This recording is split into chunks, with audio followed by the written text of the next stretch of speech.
MirrorFootball.co.uk podcast with me, Steve Anglesey. I'm joined by the Daily Mirror's chief sportswriter Oliver Holt and by ace reporter John Cross, and we're looking back on the controversial World Cup playoff between France and Ireland in Paris. Ollie, we've been talking for years about there being a tipping point which finally ushers video replays into football. You know, a team being relegated because of a dive in the final game, or a team winning the FA Cup when somebody punches the ball into the net. Is this that moment, or will we just go on as before?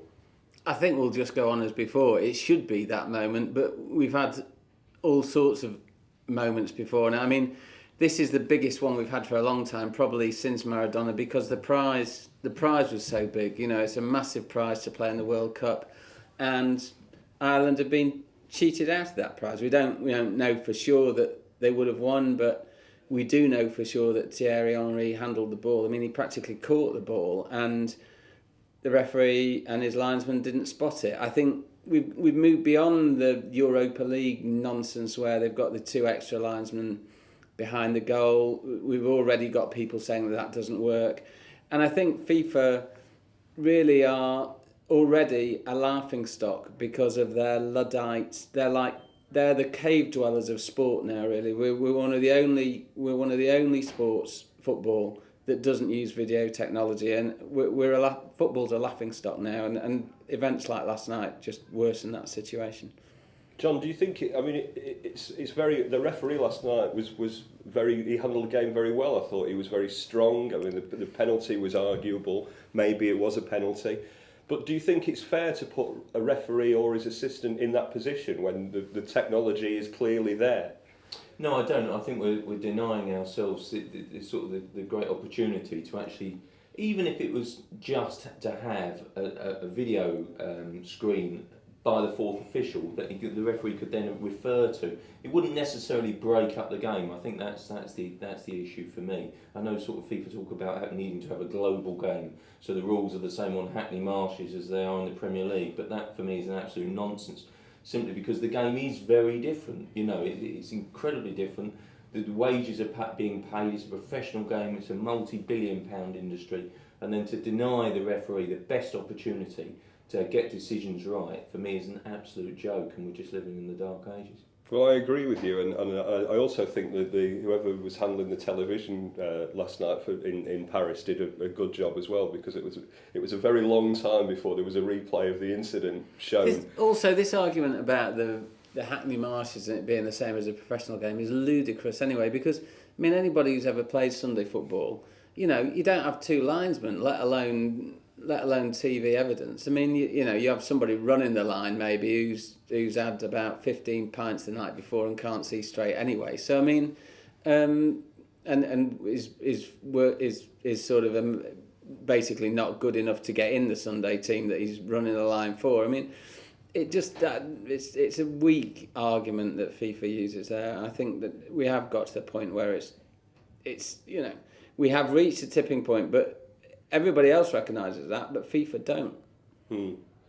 And John, I mean, you've written a lot of times about your admiration for Thierry Henry. What do you think of him today? Not just the incident, which I think is pretty instinctive, isn't it? The first one is certainly instinctive. The second one, well, maybe you try and keep it in play, and that is instinct, even though it is cheating. But also to come out afterwards and say, I didn't deliberately handball it, when he clearly did deliberately do it. Yeah, I think when you talk about instinct, I think you can get away with the first one. It is the ball bounces up and all of a sudden he sort of instinctively puts his hand out. But look at it again and you see the second time he handles it, there's no doubt about it, he's cheated. He's brought the ball back under control with that second touch. There can be no doubt about that whatsoever. For me, Thierry Henry is one of the best foreign imports, if not the best, in the Premier League. And I think for Arsenal fans, he's an absolute legend, a footballing god. He's a genius, absolutely wonderful player. And I must say, personally and professionally, he's someone that I've always admired up until last night. But I have to say, his actions last night have really tarnished that whole reputation. Everything that he's achieved, has really been sort of soured. Maybe I'll sort of stop being so angry in the next few days or something, but at the moment I just feel angry for Ireland. They've been cheated by by a player who has really been sort of quite sanctimonious in the past and sort of held this moral high ground about playing football in the right way and how he plays it and how he believes it should be played. There can be no doubt about it that Thierry Henry cheated last night. While we've been sort of discussing in the past his sort of merits as a great footballing god, forever now, whenever he's reported on, he'll be on, Thierry Henry, the man who cheated France to the World Cup, hand of God too. And I'm afraid to say he's got to live with that for the rest of his career. It takes a long time to build up a reputation like that, but a second to kill it, and for me, he's gone a long way to doing that. I agree 100% with that, and I wonder, maybe I'm being idealistic about this, or it's wishful thinking. I wonder if there's part of him who wishes he'd confessed to what he'd done immediately and waved it away. I mean, that would have been hugely controversial in France as well. But the damage to his reputation is huge, and I feel exactly the same as John. I've always liked Henry. I always admired him as a player, and he was always terrific for us as journalists. He was always very personable, type of guy. I'd ring you up now and again. He was, I liked him a lot. I've got I do have a lot of respect for him. And I feel sad that this has happened, really, because I think it will tarnish his reputation. People will. It's up there. It's not quite the hand of God. It's not quite that blatant, but it's close, and it will always be with him now. And it is something that when people talk about Thierry Henry, they will talk about that as well. And one of the first things they'll talk about. And I just, I wonder if he regrets it. The other thing I wonder is if there will be any pressure. I think there should be, but I suspect that because of the demands of the modern game, there probably won't be. There should be a replay. I think it's that blatant. There should be a replay, but as I say, don't hold your breath.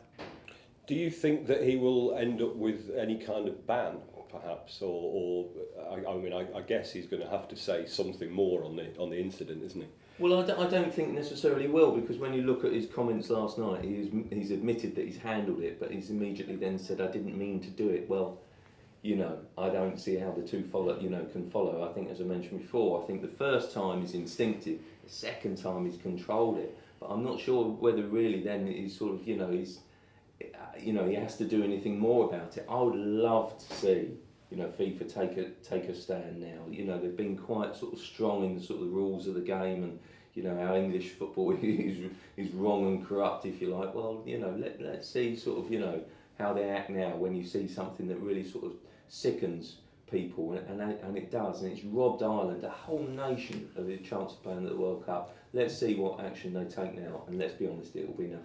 It is a fascinating issue though, because I think it's interesting about who holds the responsibility. Is the responsibility on Henry to confess to what he did immediately during a game, or does a player? It's not quite the same as diving. The ball's hit his hand and then he's controlled it, but nobody's penalised him for it. And I remember reading Michael Atherton's autobiography and having discussions with him subsequently about that famous kind of episode where he was facing Alan Donald, I think, and he nicked the ball to the wicket-keeper, knew he'd nicked the ball, and the umpire didn't give him out, and he didn't walk. And his argument, I think, is that the umpire rules the game. If the umpire gives you out and you're not out, then you have to go. If he doesn't give you out, then you don't go. And again, Michael Atherton is someone I admire greatly and still do admire greatly. So I suppose Thierry Henry would probably say, well, the referee hasn't given it. And I think we keep coming back, sadly, because it's a bit of a boring, tedious issue. We keep coming back to the video technology, and the referees have to have some help. It's not up to the players, even though we would like them to, I suppose. It's not up to the players to self-police. It's up to the officials to catch them when they do something wrong. Mm.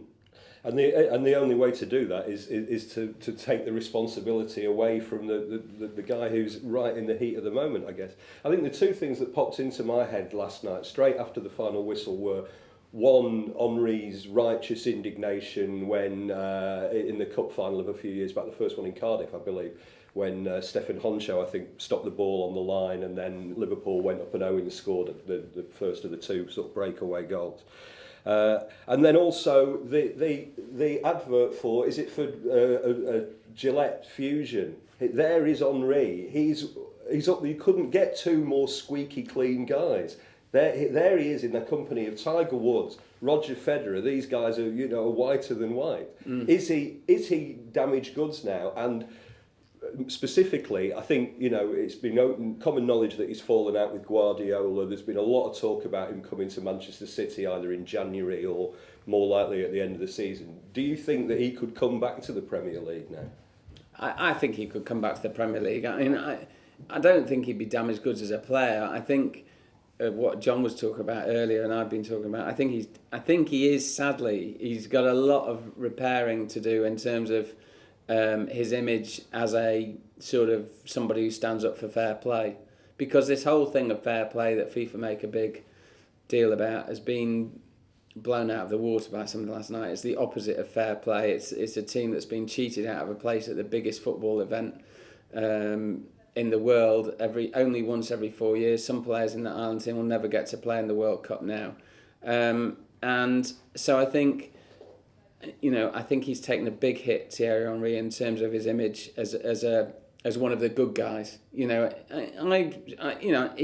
I've always believed he's one of the good guys, Henry. I've always liked him. He's a fantastic player, and I still like him. But he's tainted now.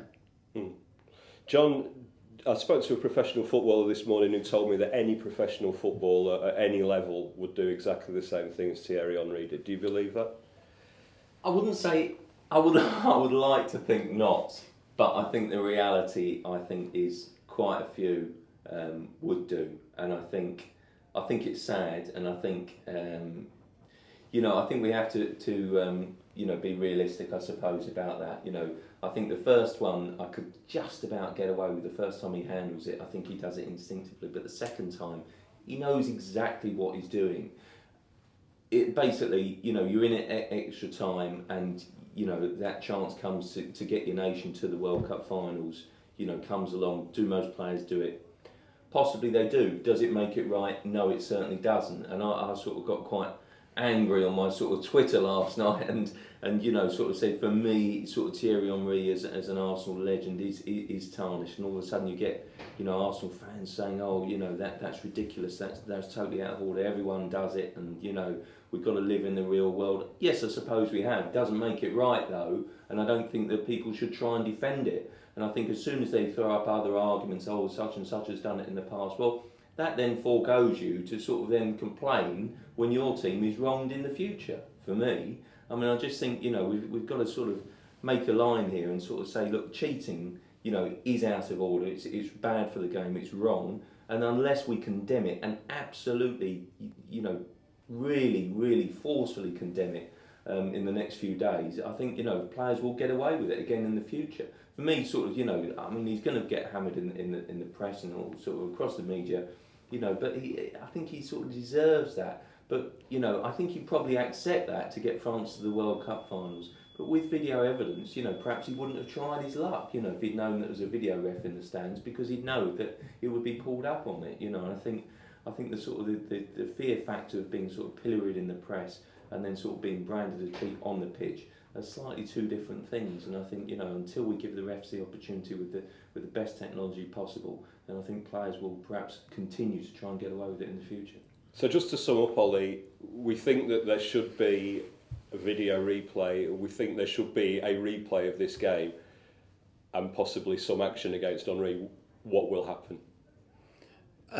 Nothing will happen. I think there'll be a sort of public outcry for a few days, and then people will largely forget about it. It'll be talked about during the World Cup when France play their opening game. I'm sure if France beat England, for instance, at some point, but largely it'll be forgotten about. I think the stain will stay with Henry to an extent, to say people will always remember that, and they'll remember it as one level below the Diego Maradona cheating. But just as that has always stayed with Maradona and tarnished his reputation as the world's greatest player, so I think this will stay with Henry to an extent. And I wish, Steve, that he'd been penalised, and I suspect that he probably wishes that he'd been penalised too, because I think what he did was probably instinctive. But, sadly, everybody missed it. We haven't got video replay, so there was no chance to penalise him because the ref missed it, and we're left with the wrong result and the wrong team probably going to the World Cup, and B, we're left with a player that we all admire with his reputation tarnished. That's it for this special MirrorFootball.co.uk World Cup podcast. We'll be back tomorrow, and then we'll be back every Friday from now on. Thanks for listening.